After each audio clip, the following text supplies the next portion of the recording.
Nung last time naman na bumili ako ng chicken is really 160 pesos. Pero as of now kasi ata sa palengke parang mas mura siya compared before. Sobrang bilis lang talaga guys. Mga 5 pulse lang. Okay na.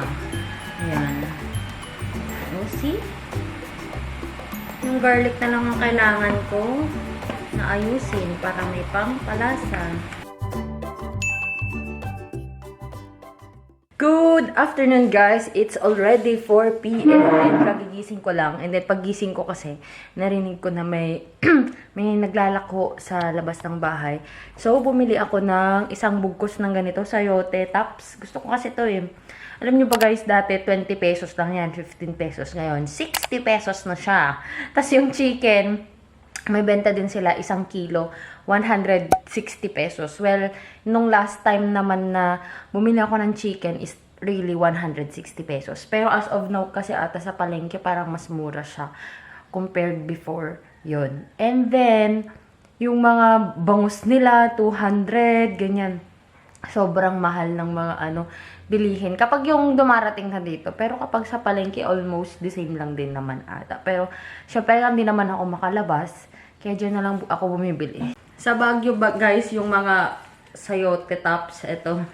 Ano lang yan, parang, ang tawag nito, parang mga damo lang nila doon. Dami lang sa mga wall, ng mga, sa kalsada, ganun. Kahit nga pati bunga. Tapos yung mga bunga, tig pa 5 pesos, ganyan lang. Pag sa Baguio.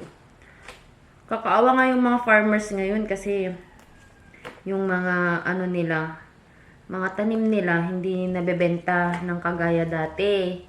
Kaya sabi ko nga, instead of delata sana yung pamigay ng mga politiko yung mga gulay na lang natanim ng mga farmers para naman kahit papano may mapagbentahan pa rin sila. Kakaawa naman. Kalahati lang nito guys, nung isang bugkos hindi ko kayang ubusin. Yan ko ng chicken. Sabi ko magtitinola sana ako ngayon or may saging pa kasi ako 2, 4, 6. May saging pa kasi ako dito, balak ko sana mag banana Q. Kaso meron po ito kaya i-boil ko na lang ulit yan parang kagabi. Naubos agad sa ospital yung binoil ko kasi yung kasama ko palang duty, di pa siya nag-dinner. Sakto may dala ako na boiled banana. Tapos nagdala yung kawork namin ng spaghetti.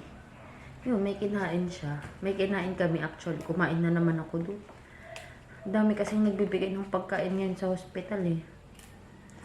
Sana tuloy-tuloy. Lalo na pag weekend kasi. Mahirap talaga. Ito guys, nagbo-boil na ako ng chicken. Ayan, gagawin ko na chicken Shanghai later.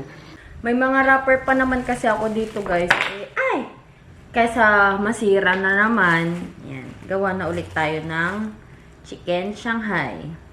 Guys, magluluto na tayo ng chicken na may sayote leaves. Ayan. Isusutay ko lang yun, tapos lagyan ko lang ng chicken. Ito yung pinaglutuan ko lang din kanina ng boiled chicken na pan. Para, nakalimutan ko nga lang stock yung chicken stock. Nilagay ko na dun sa, para sa food ng aso.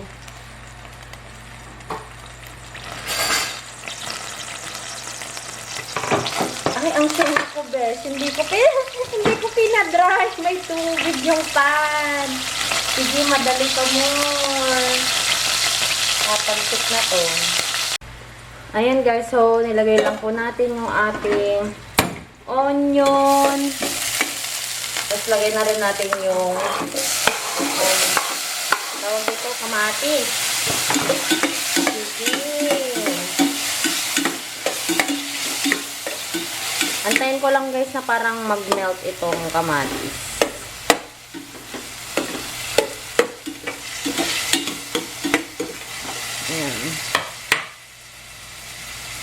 So, ayan guys. Na siya? Parang melted na yung kamatis. So, lalagay na rin natin yung chicken.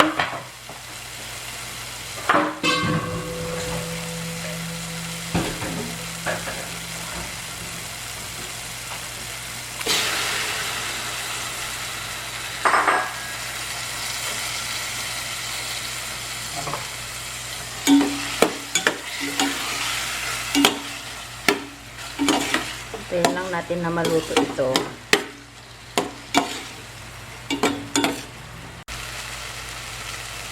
Ayan guys, so medyo luto na yung chicken. Lagyan lang natin ng konting patis lang para may pangpalasa. Yun.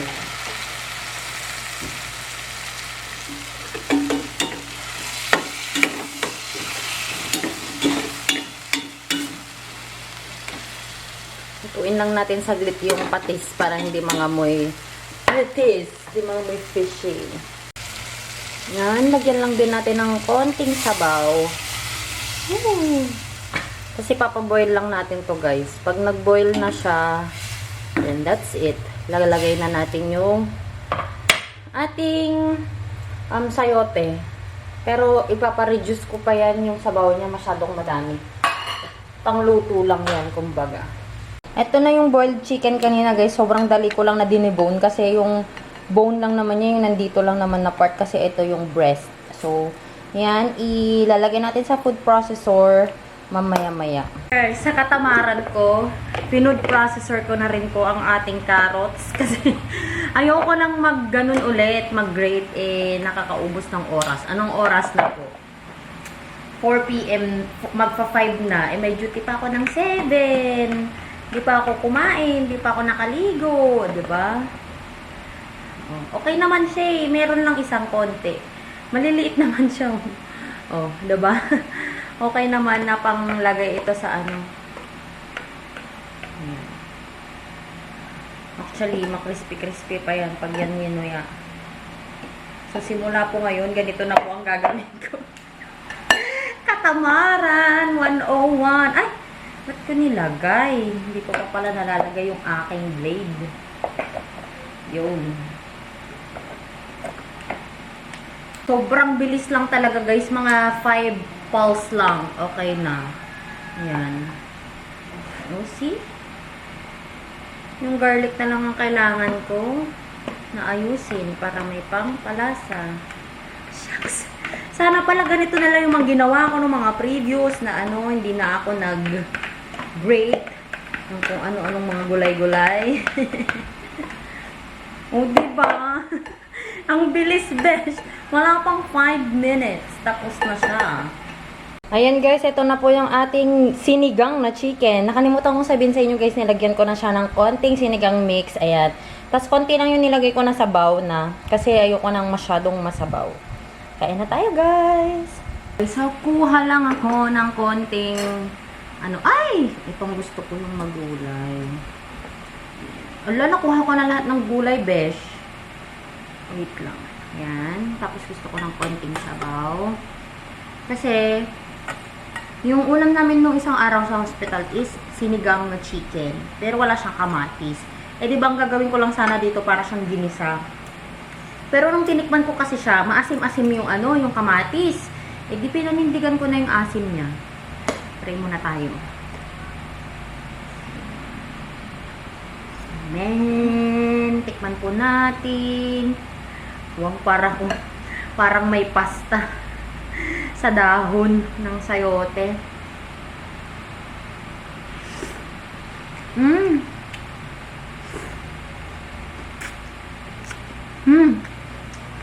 Enggak.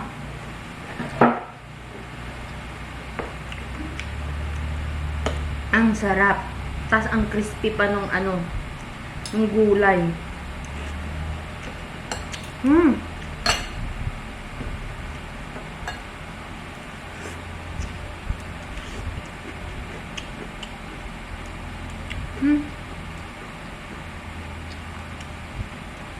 Mas okay pala ito na ilagay kaysa sa pechay.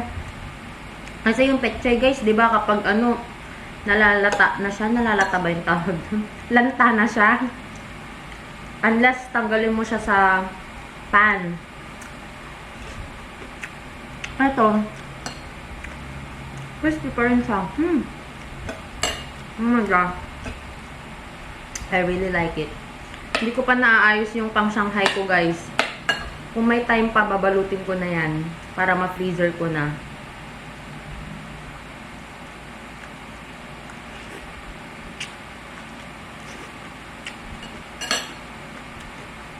Kain lang tayo, guys. Alright, guys. So, time check. May oras pa ba ako para magbalot ng aking 5:31. So, pwede pa naman.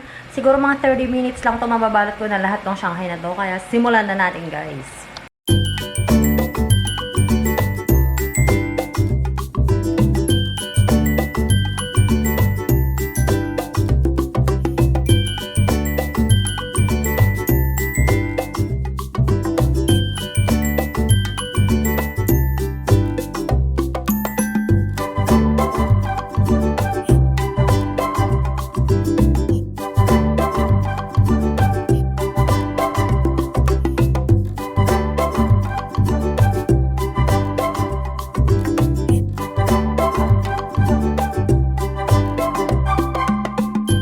Are done with the Shanghai. Ito na naman po siya, mga ilan ba nagawa natin? 2, 4, 6, 8, 10, 12, 14, 16, 18 pieces lang po yung ating nagawa ngayon. Mas konti siya ha, compared sa nagawa ko last time. Kasi last time parang 24 pieces ating nagawa ko. But anyway, okay lang yan. Para at least may lutuin ako just in case sa mga panahon na gutom na ako at tinatamad na akong magluto. Maipiprito po tayo agad-agad. Hey guys, this is Mia and I'm currently editing this video. And guys, pag-isip-isip ko, why not make a challenge again? Kasi nag-challenge tayong clothing challenge. Challenge ko din yung sarili ko for 1 week to post a video every day except on Friday night. So, hopefully mapanindigan. So, yun guys. So, mag-subscribe kayo and comment lang kayo sa mga videos ko para sa Sunday din pala, para sa Shoutout Sunday. Ayan. So, kaya-kaya? Kakayanin ko 1 week lang. 1 week lang na challenge guys. For the meantime. Di pa kasi kaya na daily.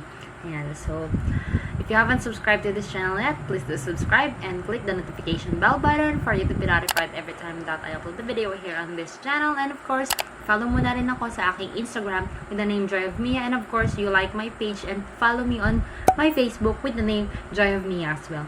So, I'll talk to you guys on my next one. Bye! Ayan na guys, naamoy ko na yung amoy nito. Oh. Itong gochujang na to. Siya din yung nagpakulay kaya siya red. So, lalagay na po natin yung ating carrots tsaka bell pepper. Dami. Hanggang mamayang gabi na to na ulam ko siguro. Sakto lang yung alat niya. Sakto yung pagkaluto ng mga gulay. Yung anghang niya. Sakto lang din. Naku. Sabi ko pa man din, less rice na ako.